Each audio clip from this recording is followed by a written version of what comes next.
Hello and welcome back to the podcast For the Love of Oats. It is I, Jack Richardson, and today I'm joined by Phil Sumakis. One, I got it right. that's good pronunciation there. Good pronunciation. So Vicky isn't quite here yet. She's going to be joining a little bit later on.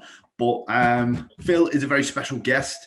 He is incredibly knowledgeable on a lot of things, but actually on the gear side of things, he's well educated.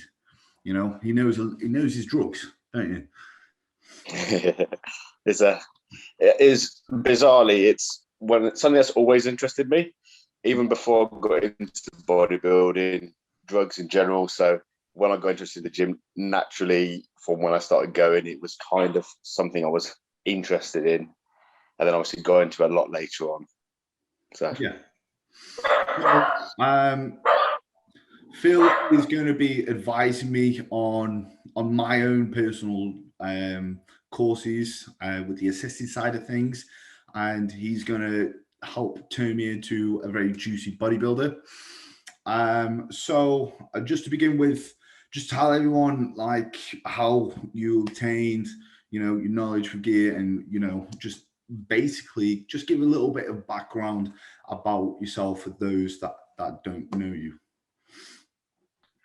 So I'll start with a bit of a background first. So I'm an online coach at the moment. It's something I've started fairly recently because I got the opportunity with my main line of work. With COVID, everything moved from being basically at home. So I've got time to coach now as well, which is something I've wanted to do for ages. Now, in terms of myself as a bodybuilder, what have I done? I'm not quite as accomplished as Jack over here. My last season, I did 5 shows and came top 3 in all of them, and came 3rd at British Finals, PCA, and Classic. So I've done okay. A lot of my shows, I kind of do them as bizarre as it sounds, an experiment. So every single show I did last season, it was something different each time. So I'm very big into experimenting, trying to find new things, keep informed. And then in terms of drugs, so it's a bit bizarre how I got into it. So I've always had a very inquisitive mind. I used to love engineering. I still do. Always want to know how things work. The actual pharmaceutical side of stuff, bit of a weird one. So my father was diagnosed with cancer in February 2013, 2012, Feb 2012. So at the time, obviously that was a big shock to me, but he was on quite a lot of medication. And I found it extremely interesting and almost fascinating, just understanding what each thing did. Now, cancer medication itself is a whole different ballgame. It's so specialized, it's so complex in how it works. And he was on a fair bit of stuff. So that's kind of where I first got my sort of foot in the door in terms of doing research on drugs, that type of stuff, because I kind of wanted to understand what my dad was taking, essentially. Naturally, then as well, when I got into the gym, that extended further into that as well. By that point, my dad had passed and everything, but I'd still kind of kept interested in that side of stuff. I found it fascinating how such a small amount of something can have such a huge effect on the body, both instantaneously and long term. So that was really what got me into it. Started the gym, was natural for about nearly 4 years. Decided to do my first show, and that's when I left humanity behind. So probably not the wisest decision at the time, but I thought, I'm competing, everyone else going to be doing it, I want to be on the same level playing field. Yeah. And that was really my first experience at the time. Yeah, that's fair. To be honest with you, mate, a lot of people they start at the gym and they start straight away. They go, right, I want to be a bodybuilder. Boom, put a jab in their arse. So, they don't actually spend any time natural at all. Building any base. And I feel as though you can see that in the physique. When someone has just basically built from the ground up with drugs, like you can see that with I don't know, probably big shoulders and traps and skinny arms and stuff like that. That's the type of physique I see that's been built that way. I'm just going to let Vicky in. Yeah, I would agree with that. Yeah. So, oh, she's here. Hello. Hi. So. God, what are you doing? Running late? Honestly, how rude. Well, I thought you were going to be a lot later than this. Anyway. To be honest, my phone call, I've literally just messaged you saying, let me into the podcast, homie. What are you doing? My phone call actually messaged me and said, I'm done. Can we call now? I'm like, yes, we can. So, yeah, so that's all right. Oh, lucky. Anyway, hello. How are you? I'm good. I'm very well, thank you. So, Vic, this is Phil. Phil, this is Vic. Hi, Phil. You're just about fitting into the screen, so you must be well. I'm not quite as big as Jack, but well, he's not as big as me, so there's levels. There is levels. I've had to actually open up my door because I'm too wide now. Yeah, so. I get that. Obviously, trying on your cereal. Sprinkles. Yeah, only sprinkles. You don't want anabolic sprinkles. Yeah, exactly. Anyway, stop pissing around. Have we already started talking, or are we have. We were going into Phil's origin story. Oh, fabulous! Right, I am all ears, Phil. Please. How he became a superhero, basically. So, well, I'll pick up. Well, I just left off now, and Vic can refer to the start of the video, so everyone doesn't have to listen to me rambling about my life again. Essentially, where did I get all my information? How did I get into things? So, the internet is the short answer. Internet was my first point of call. My dad at the time, so as I mentioned, he had two best mates from school. They were twins. They were doctors, and we had always had quite a close relationship with them. So I used to ask them a ton of questions in terms of the stuff my dad was on. And then just more general questions, I don't know, it just fascinated me. So I've got a couple of friends now as well who are also doctors. So I always love hearing their perspective on stuff. And then just a lot of it was just doing my own research, looking at various resources, some better than others. It's a bizarre one, really, because even what's considered by bodybuilders good resources, not always the case. So prime example, William Llewellyn's book of anabolics, I think they're on like the 12th edition of that now or something. In my opinion, not great. A lot of aspects into that are wrong, for example. So it was kind of, at the start, a lot of it was filtering through a lot of this information. A lot of the information I got in terms of actual studies, well, if you can even call them that, because they were a bit more underground than that, came from Enhanced Athlete days. So if you know Tony Huge, Enhanced Athlete, they're called Enhanced Labs now, that sponsor Big Ramy. At the time, they used to do a ton of experiments on themselves and their athletes, or whatever you call them. And they used to publish all the studies online. So everyone's blood results, various, so like compare, let's say like underground labs versus pharmaceutical. So a lot of stuff came from there, just actual getting practical information, because it just doesn't exist. No one does studies on bodybuilders. And again, you can't really class them as a study because they're not really medical professionals, but a lot of it came from there. One guy I look up to a lot and he's gaining a lot of traction at the moment, I believe, is Victor Black. Okay. So he's got a website, which I'll plug, called Victor Black Masterclass. He goes into and it's all bodybuilding specific. He goes over a lot on there, and a lot of people would find what is controversial. They'll find it very against the grain of what's popular today. But this is someone who can actually back up what they say. He's been involved in it forever. And then another guy I really looked up to in terms of actual hormones themselves was Broderick Chavez, or Chavez, if you want to be English about it. He's great. He's got. I'm not so sure on what he says, like diet training wise. I haven't looked into that side of his opinions, but in terms of hormones and that aspect, yeah, he's bang on most things, I think. Yeah, Broderick's all right. So he came on. I've done a podcast with Broderick on a few occasions. He's all right, actually. He's we had a big laugh over the fact that he can't order a cup of coffee without getting himself into trouble, which is very, very cool. But yeah, I've got a lot of time for him.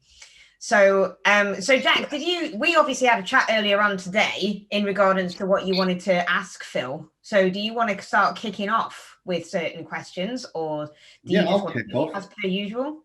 Yeah, so I don't mind kicking off. Oh, he's taking a slug first. That means it's serious. I'm going to hydrate before the question. So, essentially, Phil, what do you see? Because we were discussing in regards to female athletes, and first of all, generally, where do you see people go wrong with gear? What are the top mistakes that you see people go wrong with gear? And so is this for females or just in general?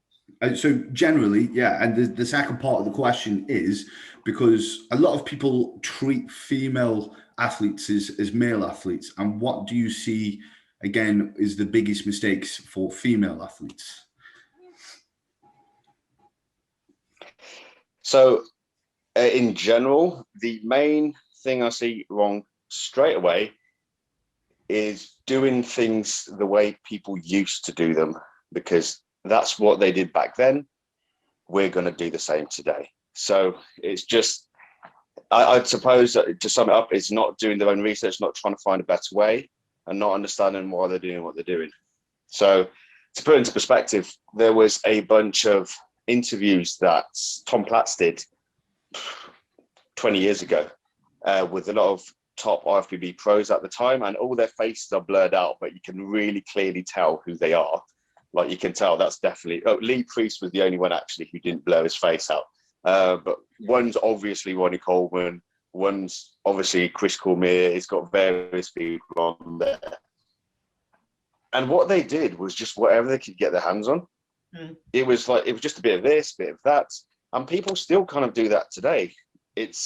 They associate certain drugs with a certain thing. So there's no real synergy behind what's done. Anything will give you a result to an extent. What are the health consequences? Could it have been better? Do you need that much? So again, beginner cycles, you see that all the time. Standard beginner cycle, you see test and debolt. I think most people are not. That's probably the first thing I've seen people take. And it's just understanding, do you really need that? Do you really need two compounds that are that similar, that come from this same tree, that both aromatized, that both have essentially, a very, very similar function? So I'd say in terms of a general perspective, it's people not understanding the function of certain stuff, the synergies, and not questioning why people do things, essentially. Now, in terms of females, yes, I 100% agree with the statement in terms that people treat them like male athletes. And I've got a very, very strong opinion on especially certain UK coaches, which I won't name because I'm not here to call people out, in terms of how they approach female stuff. So here's the thing with females.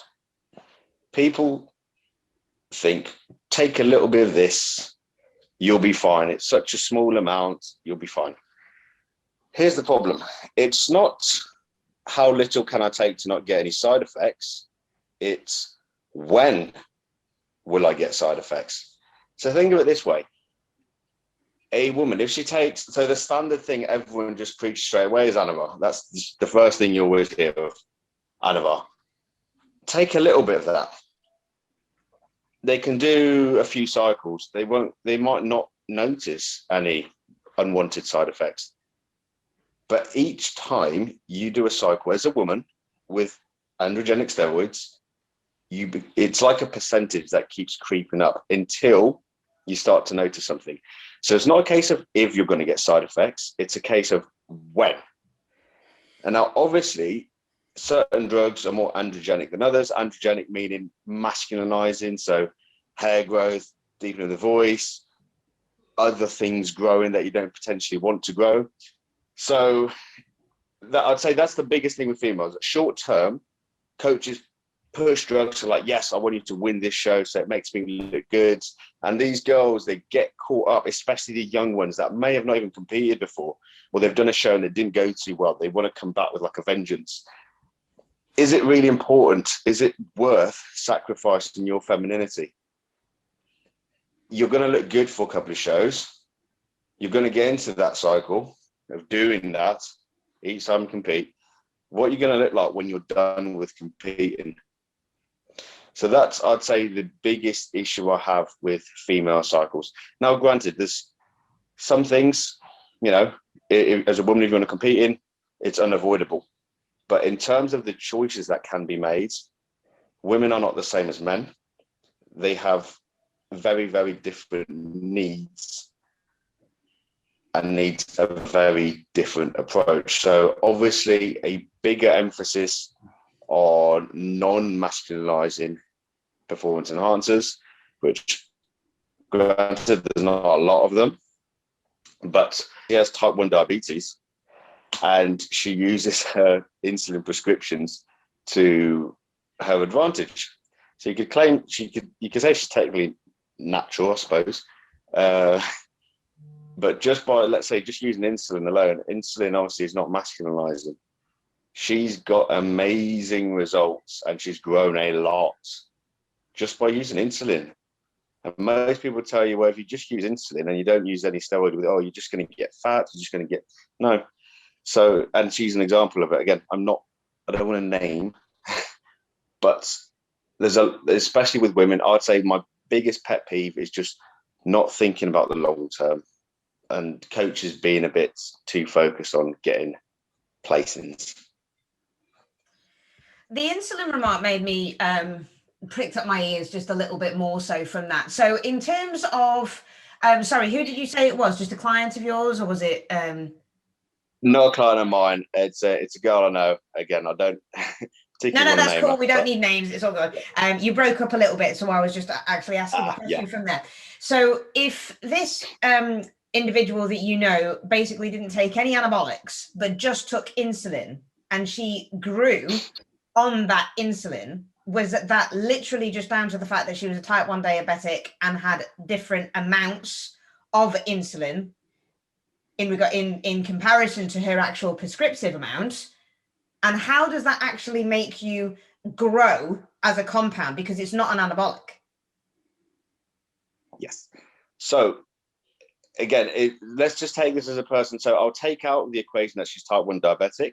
Yeah. I'll just treat it as if it was a normal female that just happened to also be using insulin for the performance enhancing benefits.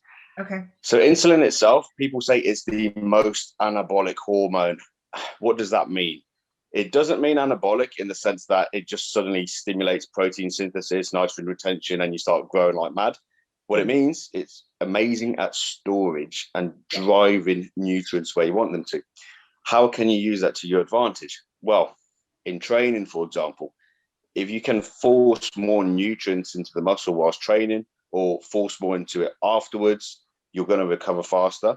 When you use exogenous insulin, especially something like Humalog, Nova Rapid, the fast-acting ones with like a 2 to 3 hour sort of drop off, the ones that like reach their peak in 45 minutes, you can actually hold more carbs in your muscle using that insulin than just your natural production. Even without anabolics, you will be able to hold more glycogen just by using insulin. So again, as a competitor, not on any other hormones, that's a major advantage. You can do way more in the gym. You'll have more endurance. And then this ties up a little bit to Milos Sarchev's hyperemia theory. So hyperemia basically just meaning hyperemia, which means increased blood. So basically the pump, right? Increased blood flow in the muscle. So at a resting point, you have like 15% of your total body, like your blood in the muscles. The rest of it is, you know, in digestive system, all your other internal organs, basic functions. When you're in the gym, you can have, if you're doing like very intense workouts, you can have up to 60% of all your blood into the muscle. Now you also have an increased flow rate. So resting flow rates could be something like between 50 and 90 ml a minute through like a fairly sizable muscle group. Training 400, easy. If you're doing, something intense. So you've now got the perfect time where you've got maximal blood flow to muscles. The muscles are receptive in terms of opening up to accept this through the GLUT4 receptor. So technically, you don't even need insulin during training to actually absorb carbs. But now let's super saturate the blood with a bunch of EAAs, a bunch of carbohydrates, potassium, magnesium, phosphorus, salt, anything else we want to stick into it, creatine. And now you've got a perfect opportunity where you've got insulin just forcing all these nutrients into the muscle that's ready to accept it. So your performance is going to be better. You'll have more endurance. And then afterwards, you do the same thing to get more out of your food and recover quicker. You're going to have a much bigger advantage in terms of recovery. So that's, Sorry, so that is obviously down to a huge timing element as well of that particular exogenous insulin. Would you have the same effect from, say, metformin as you would do from insulin? No, so metformin is another pet peeve of mine. People use it wrong. People don't understand what metformin does. People assume it's a normal over-the-counter GDA, like it acts the same, but it's medical, so it's stronger, right? So it works better. No, metformin's for type 2 diabetics. It's essentially, it stops the production of glucose from the liver, and it stops, or doesn't stop, it blunts absorption of glucose as well in digestive tract. So what does this mean? Why is it so good at increasing insulin sensitivity? Because essentially you're using less carb, you're producing less carbs, and you're absorbing less carbs. Well, one thing that's a danger for blood cell levels of lactic acid in a very intense training environment, smashing metformin throughout the day to try and get this super compensating effect whilst weaker because you're actually ingesting less carbs. The only time I could see something like metformin being of actual use is, let's say, if you're right at the end of a mini cut, or you just want to get lean and then push food up in order to grow. At the end of that, a little bit. If you did like a week or two of using metformin, try and drastically increase your insulin sensitivity, so that when you start adding carbs in afterwards, it will. Sorry. Is this better now? When can you hear me at all? Yeah, I can hear you. I don't know where your picture's gone though. That's off his camera. Well, I'll come in here because it's probably better. Is that better? Yeah, I can hear you. I can't see you though. It's all right. We don't need to see you. No matter how pretty you are, we don't need to see you. Okay. So, well, where did I get to? So if you want to pick up from using metformin at the back end of a mini cut.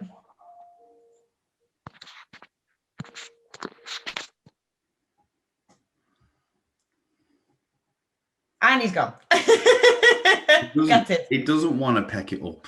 He doesn't want to pick it up. No, okay, so basically, people, what we were talking about, he'll come back in a minute. He will be back. What we were talking about there was the use of exogenous metformin in relation to the use of exogenous insulin. When you can use it, insulin needs to be expertly timed.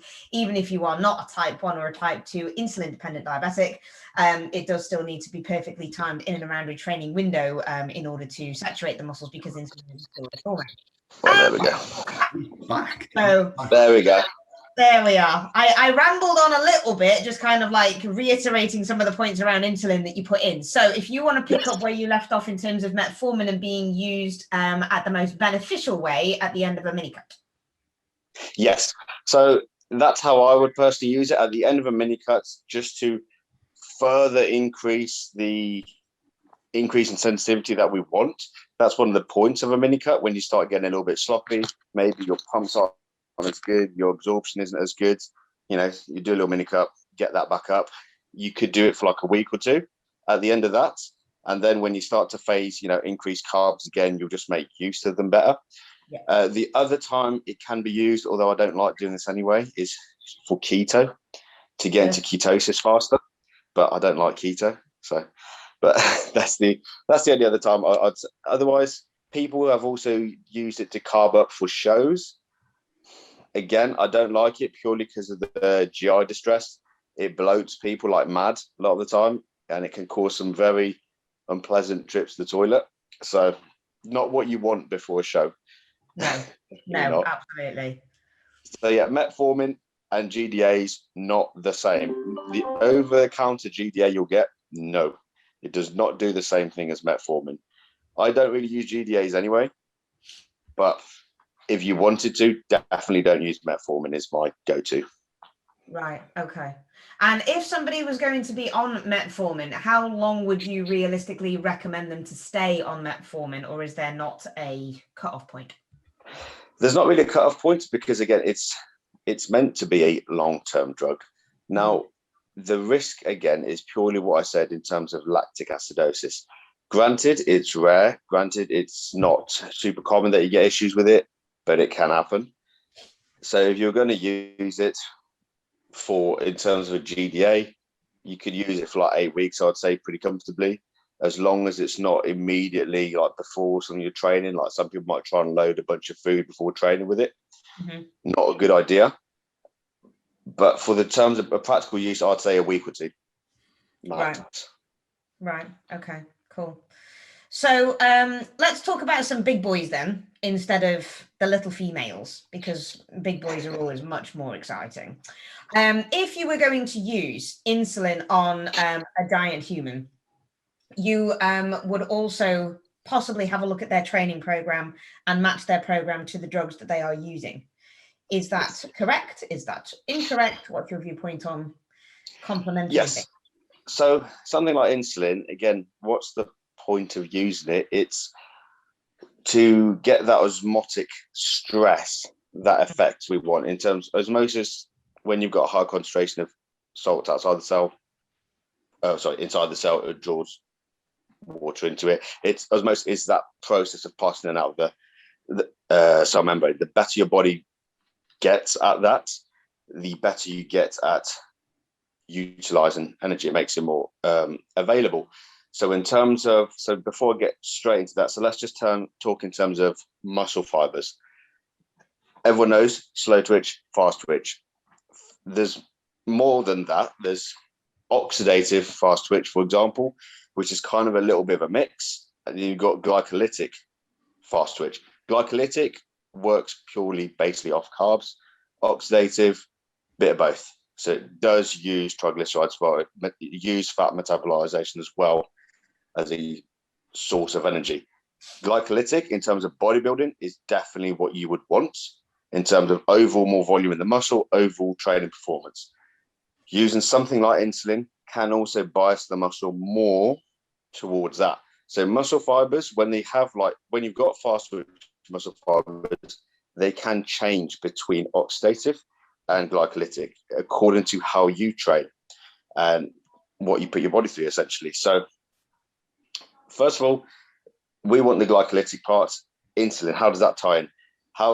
What's our purpose? So draining the muscle, causing a really big drop off in glycogen in the shortest period possible, and then just basically smashing a bunch of carbs in it. Now, here's an interesting one though. There's arguments for and against this in terms of using insulin and not using it to get this effect.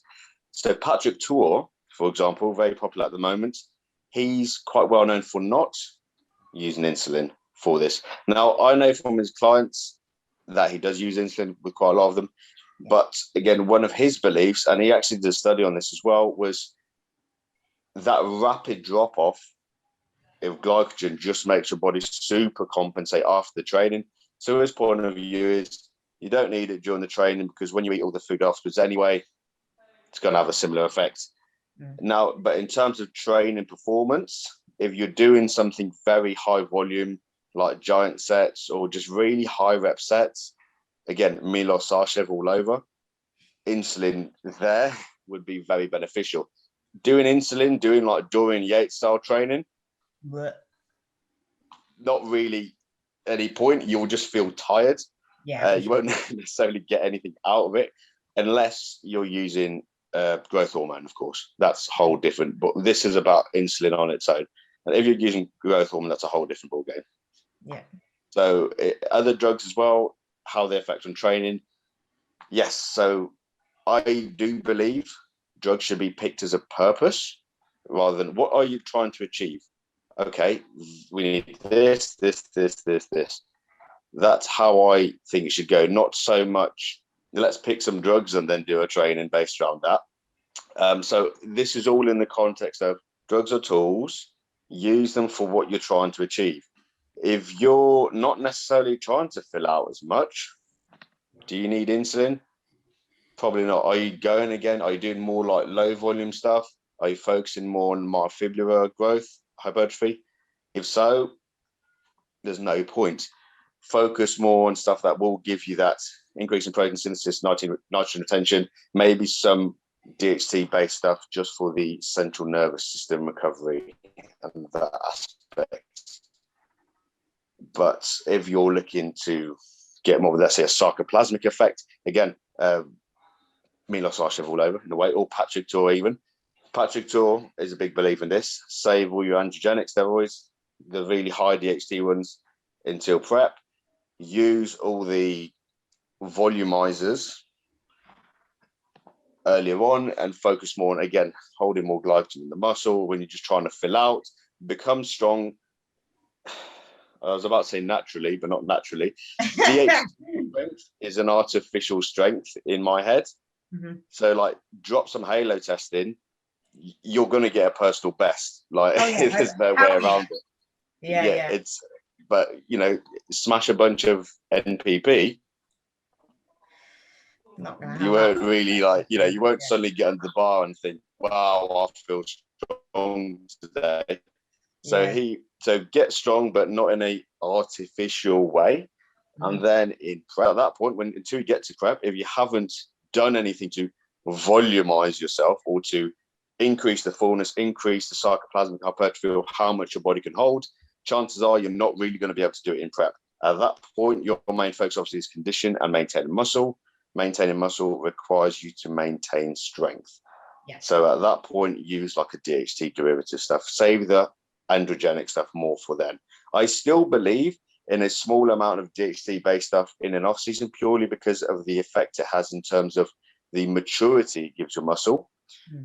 DHT drugs increase essentially the peak contraction of a muscle, mm-hmm. the muscle mind-muscle connection, so to speak.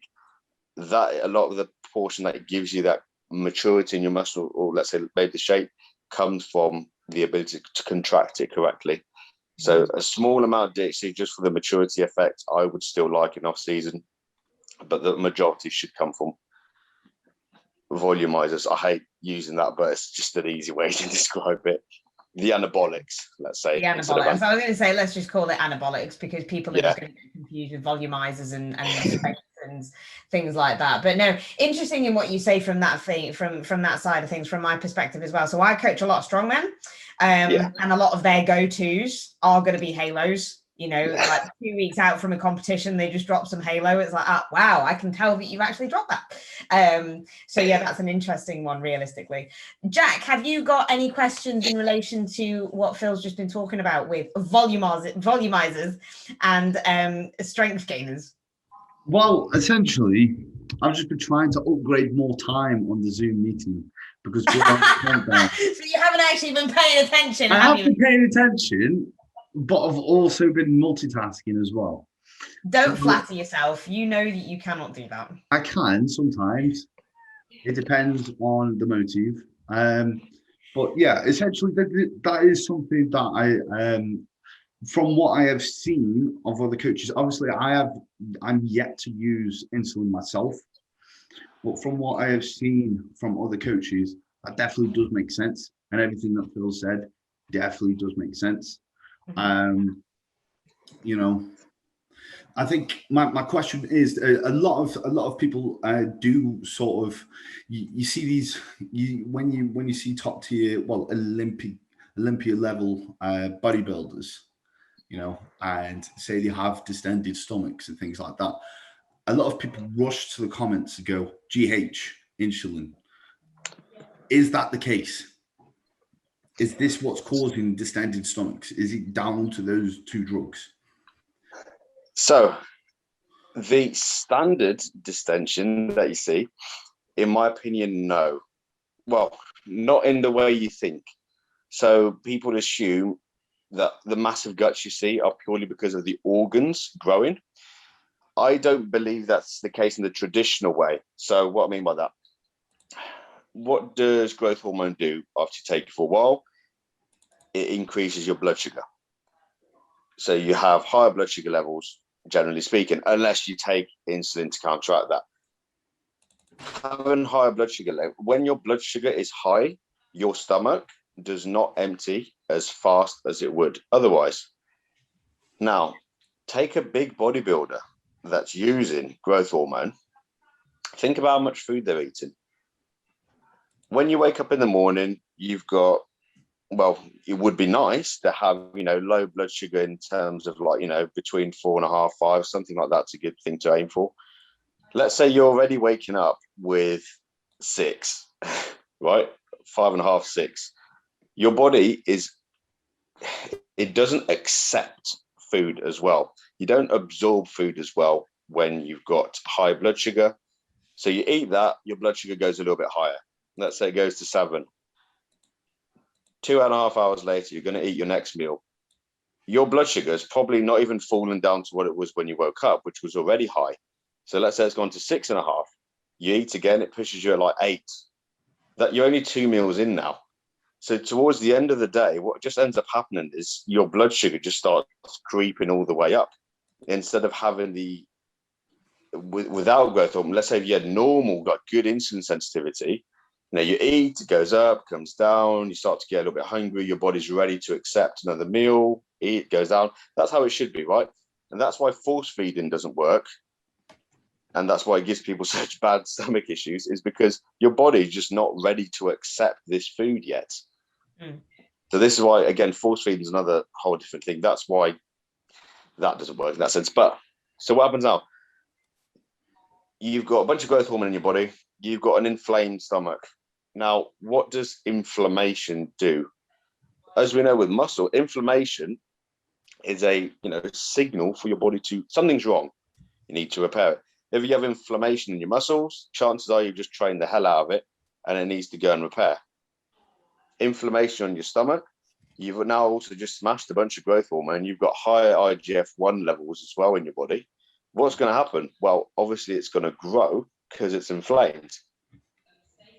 So the main cause in my eyes of the GH gut isn't necessarily just everything growing as a direct result of GH. It's more everything growing as a response of not managing the effects caused by GH, being the high blood sugar. So how could you get around this? Something like a Lantus insulin, or an insulin with like a 24 to 36 hour active life would be great, just to keep it stable throughout the day. But then you run into the other problem that you need to be very careful with that, because you can just go hypo at any time. And the issues you hear about insulin, people think insulin is very dangerous. Half the reason is because of Lantus, to be honest. You haven't quite eaten enough before going to bed and you get a random spike in your sleep, and that's it. Again, you have to be using a fair bit to really risk that. But so the growth gut, a lot of it's that. Now, combine it with insulin, as I was mentioning, IGF-1 itself. IGF-1 will grow anything. It's as simple as that. So yes, your stomach will grow in that sense, but the other aspect as well, insulin so IGF-1 is what you get when essentially insulin and growth hormone combine the liver, produce IGF-1. Insulin is the opposite hormone to growth hormone, essentially.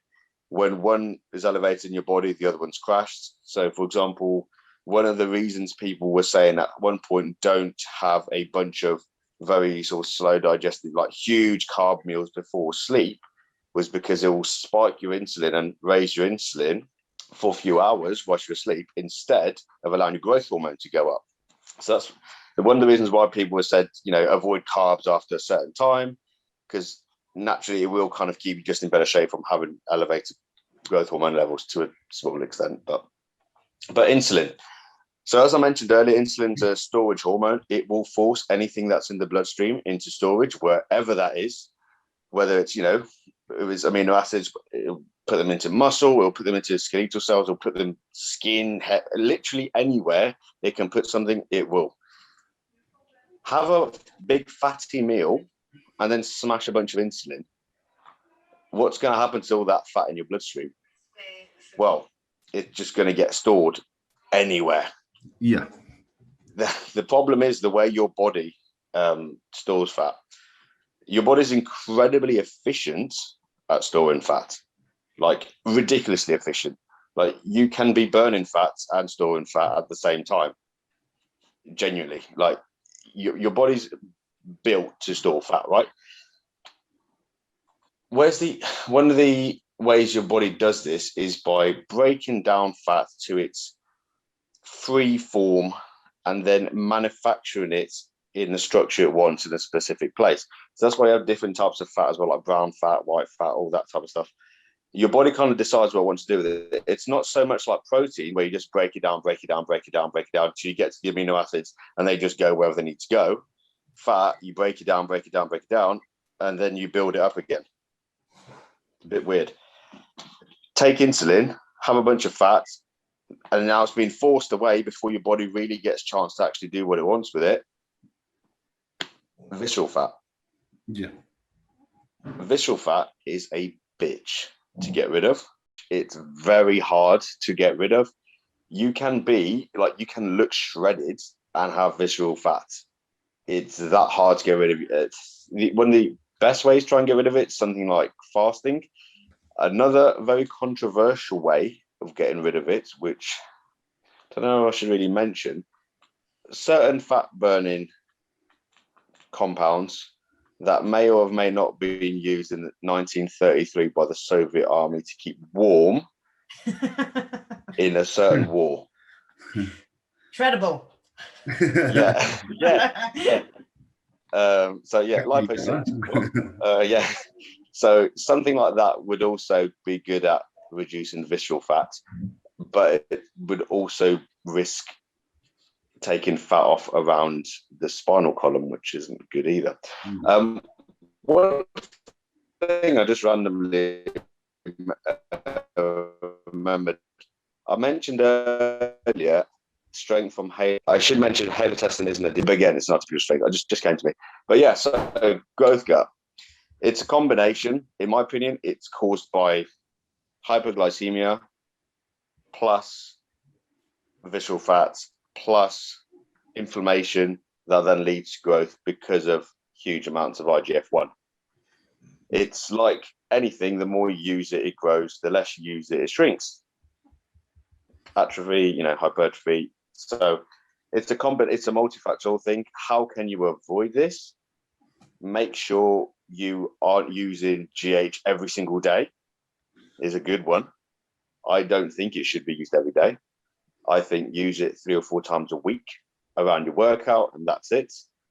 I don't think there's any need for the 3 times a day thing that people do, in the morning, then pre and post workout every single day, or just spaced evenly. I don't think there's any need for that. And yeah, manage your blood sugar levels. But really, if you're using 7 IU or less, it shouldn't be hard. Generally speaking, anything over 7 IU, I shouldn't be mentioning dosages, but I mean, most people can't afford that anyway, so it doesn't matter. But very true, yeah. Anything over 7, I personally don't think is worth it. It would do more harm than good. So yeah. So do you think a lot of these incidences, again, that you see on the Olympia platform could have been avoided? Yeah. So who do you see growth guts with? Who do you see who have these massive guts? It's a lot of the time it's people who've really pushed the envelope in getting bigger. So one that springs to mind straight away, and this is someone who managed it fairly well, was Marcus Rule. Marcus Rule at the time was huge. You know, he was one of the biggest bodybuilders they'd ever seen at the time. And there was a lot of shows where he came in fairly distended. And he struggled later on a little bit with condition, especially. And that would have most likely been because of insulin resistance at that point. But at the same time, he didn't have the huge Palumbo, you know, Palumboism, as they call it, guts. Why is that? Well, a few things. First of all, Marcus first didn't use it every single day. He was a big sort of just pre and post workout user of it, at least for the majority of what he did. And he had a incredible appetite anyway. And that was really it. All that he didn't really combine it with a lot of things like, you know, cheat meals and stuff like that. Like even now, and is this common sense to me? Even now, I see again certain UK coaches who suddenly gain loads of popularity pushing insulin with like really high fat meals. It's like, why? If someone can get as big as Marcus did without getting a ridiculous gut, you know, someone else at an amateur level shouldn't. That's kind of how I see it. So someone like Marcus, he got as big as he did, just using it when he needed it, pre and post workouts, avoided it with super fatty meals. That was it. It's all he really needed to do. And again, he used a lot. If you don't use much, chances are you'll never get an issue.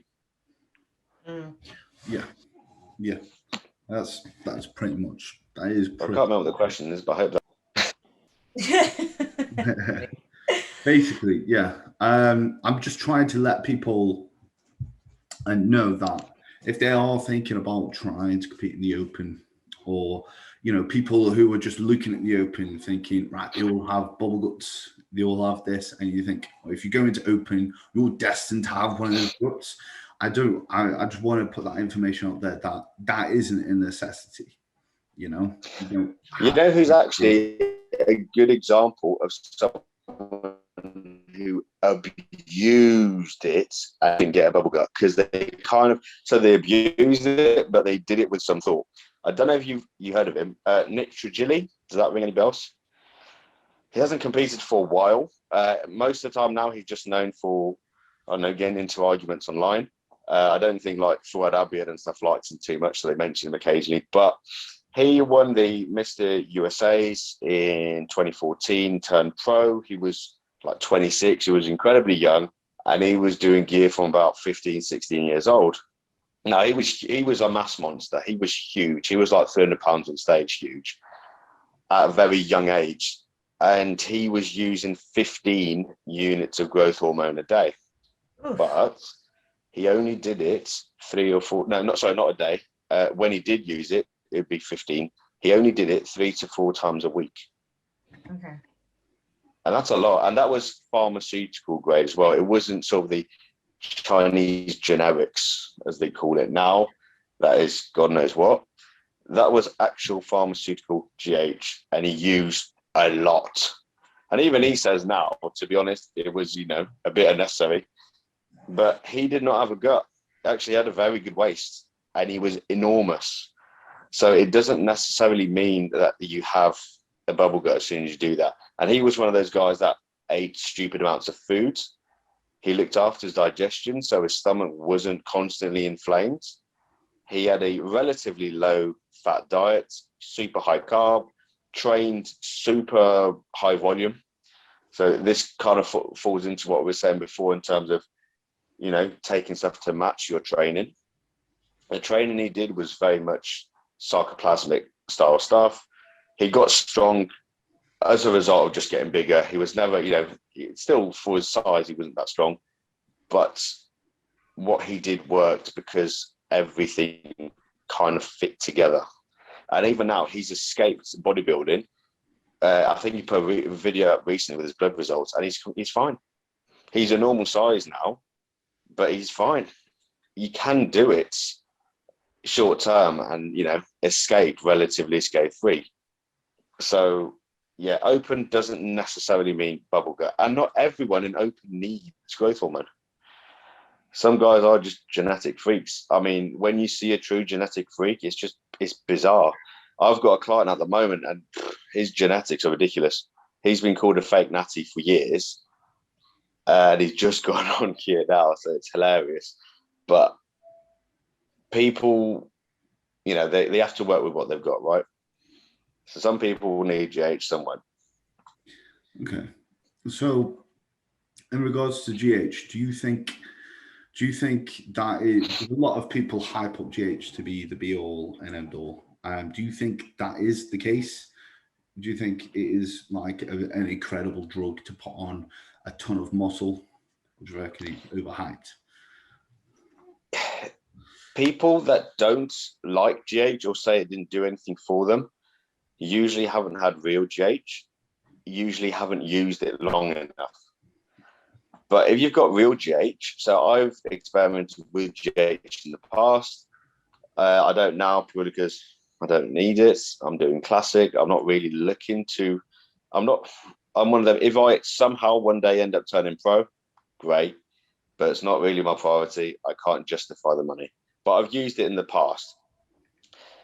And you look different on it. You definitely look different, but very, very quickly on it. Your muscle it has a certain look to it.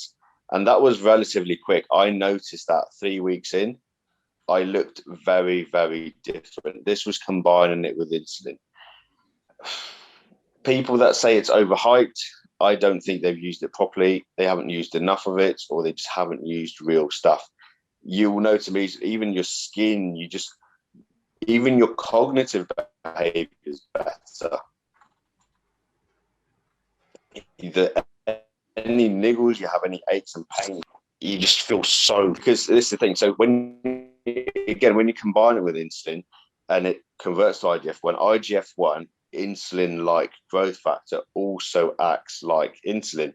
So you kind of get a double effect in terms of nutrient partitioning and storing glycogen. So you just feel very full, you look different, you look very round on it, and your skin looks fantastic. That's, in short, what I saw from it. One of the biggest issues that I think we should highlight, because do you still have to leave for like 6:15? Yeah, I'll leave in like 10 minutes, yeah. Okay. So one of the biggest things that I wanted to kind of like leave on the end of this one, and then we'll probably get you back for another installment or what have you, is the dangers of actually finding fake drugs, because it happens so much. And one of the drugs that you did talk about at the beginning of the podcast was Anavar for women, and that is the easiest thing to get faked, isn't it? Yeah. So you normally either find D-bol in Anavar, and if women take D-bol, holy shit, there's something wrong with that. yeah, that's not good. It isn't good. But it's the same with growth, isn't it? So obviously growth is extremely expensive, but you can find a lot of fakes out there. Yeah, so there's bizarre. Growth hormone is lucrative when it comes to it. So it can literally be anything at that point. I've even seen it to the point where you've got real, like, let's say you've got the Genotrope, no, there's the Humatrope pens. The pen, the outside will be real. Mm-hmm. The cartridge inside is fake. Interesting. So even to that extent, so you really do have to have a good source. Your best bet is going to Turkey, getting friendly with some of the locals, going to a local pharmacy, spending a bunch of money, getting a contact, and then getting it to be sent directly from there. Or again, somewhere like Greece is also fantastic for this, but it's not cheap. Real growth is not cheap at all. The only, let's say, Chinese one that I would say is okay is one called GenHeal, which again is used in hospitals over there. Not that common anymore though in the UK. I haven't seen that in a couple of years now. And then Ansimone used to be extremely popular because it was very cheap as well.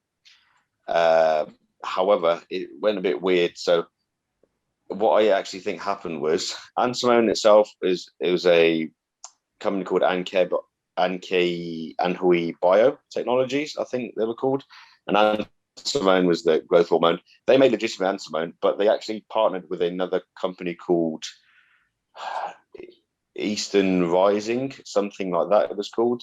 And they used to sell Ansimone, and people reckon that was fake. So again, it's very lucrative because there's so much money to be made in it. Most of the stuff you get, I would say, are some sort of secretagogue, meaning something that causes your body to secrete growth hormone, such as could be ipamorelin, could be JHRP, could be anything along the lines of that, but not real growth hormone. Real growth hormone as well is extremely sensitive to temperature changes, to the way. So this actually brings on to another point actually about pharmaceutical versus pharma grade. You can have something that's from a UGL lab. I said pharmaceutical versus pharma grade. Yeah, underground versus pharma grade. You can have something from a underground lab that is 99% pure, and you can have something from a pharmaceutical company like Pfizer or Bayer or something that's also 99% pure. It's not just what's in it that makes difference, it's how it's arranged. So it's the same way as saying, I've just bought a house. It's made out of 1,000 bricks. But one of the houses just has a bunch of bricks in a pole and some random furniture and walls and shit all chucked on top of it, and the other one's actually assembled properly and looks like a house. So it's very similar in terms of drugs. You can get drugs that just aren't manufactured correctly. The biggest one you should actually get is Tren. Oh yeah, look how rusty it is. It must be amazing. I'm getting all these side effects from it. I can't sleep and I'm sweating. I'm angry. Is that necessarily a good thing? So Tren is one of the most sensitive hormones in terms of making it. So all the steroids, what usually happens is some dude orders a big bag of powder from a factory in China, gets it over, then puts whatever random carrier oil, it might be the oil from the McDonald's fryer, in a big beaker, heats it up, swirls it around, it dissolves. They put a few solvents in it, they can't dissolve it. And that's basically what you put into yourself, right? The Tren itself is very sensitive to heat. So when you see the really dark, rusty Tren, it's usually just because it's been overly oxidized. It's just been cooked to fuck, basically. They've ruined it. If you get a really good Tren, it'll be like a straw yellow color. I've even seen clear Tren. And the reason not all of them look like that is because it's so sensitive. You can dissolve it into something. However, it takes a very long time. So there used to be one lab, actually Alpha Pharma used to do this, the original one before the owner got caught in India. Theirs, they would put it in massive batches and just leave it, and it just stir slowly. And theirs was almost clear in terms of what it looked like. And so if you had good Tren like that, you don't really notice that many sides, because your body can absorb it better. It's not disagreeing with you. So this is the same for all UGL stuff. I've had one of Jack's mates actually messaged me saying he was getting loads of acne from gear. I was like, what can we do for it? Because everyone just assumes instantly it's a hormonal issue. He told me what lab it is, and they're notorious for just having crap quality stuff. Changed to a different one as acne went, because the carrier oil that they use was probably very cheap. Systemic inflammation goes up, acne. Use one that's made out of better ingredients, like an MCT oil maybe, and that doesn't contain something like guaiacol or another really harsh solvent in it. Fine. So it's, the quality of stuff. And then in terms of what's actually in them, that could be anything. A lot of the time, even the person making it might think it's pure, but he's reliant on what he's bought being actually good. So coolio. So obviously, I know that you're strapped for time, which is fair enough. So we'll probably get another part 2 on with yourself. Just a very quick one, guys, that I'd like to just kind of throw out there because, you know, we are covering our own arses in this particular podcast. Just a disclaimer. What Phil is talking about here is please do not just go and buy all lots of random shit that we have been talking about. This is all about education and about dispersing knowledge and things like that. We are not disclosing things to kind of say, go and do this or don't go and do that and that kind of thing. So just a disclaimer they are throwing out there. One of the most important things are, I am a nobody. I have no medical qualifications. I'm not a scientist. My highest level of education is a BTEC level 3. So, you know, that might say a lot about me. So take what you want with a pinch of salt. And yeah, definitely don't just start copying what I say. Yeah, it is good for dispersing knowledge, and it's nice to have a chat. So that's always a good thing. Yeah. Right, I'm going to say my goodbyes because I am desperate for a pee because I've had like shakers and teas and all the rest of it. So I'm going to love you and leave you. Phil, it has been a pleasure, as always. Good to meet you. My homie, I shall see you tomorrow. And guys, I will see you on the next episode of For the Love of Oats. For the Love of Oats. Boom. See you later. Bye. Bye.